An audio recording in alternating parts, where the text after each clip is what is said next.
Hi guys, Claire from Claire's Pilates Studio, and I want to chat to you today about the reformer and can you do that if you have medical conditions, spinal conditions, back problems, injuries, etc.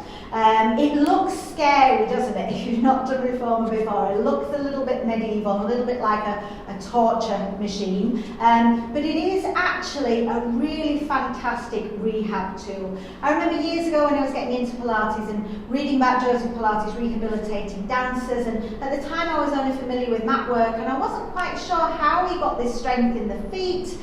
Once you get on a reformer, you understand it. So there's a lot of work you can do on alignment of tracking of the foot, knee and ankle and hip.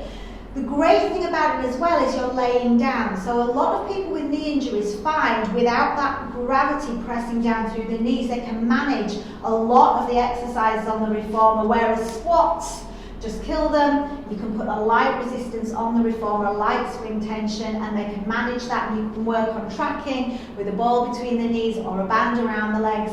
So it's really, really good for knee injuries.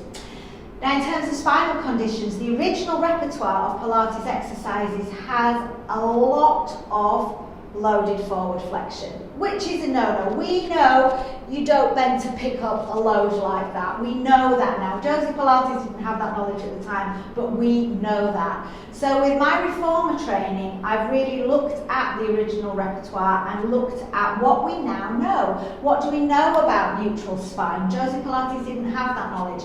And I've tried to keep the basics absolutely of this brilliant method he's come up with, but apply what we know to it. So a lot of the loaded forward flexion in my program is out.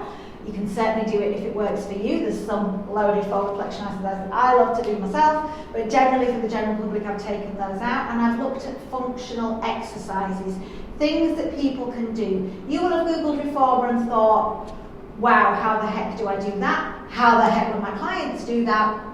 And what I've done is break it down, just like you would with a traditional 100 exercise on the mat. You would break that down. You wouldn't take a client straight into a warm-up doing a full 100. And I've done that with a reformer training, so it's broken down to things your clients can do.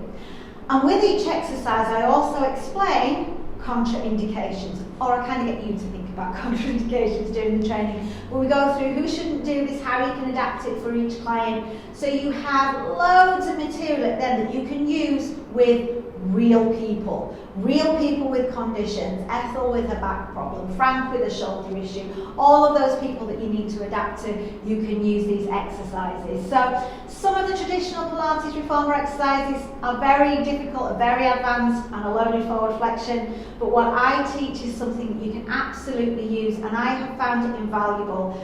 Even my injured clients will do something on a reformer in the first session with me, even if it's kind of some seated work, working on their posture. So absolutely, it is fabulous for injuries. It will open up a whole other repertoire of exercises you've got that you can use for your clients with injuries. If there's anything specific you want to know about, let me know, and we will have Zoom reformer training coming very soon. Have a great day.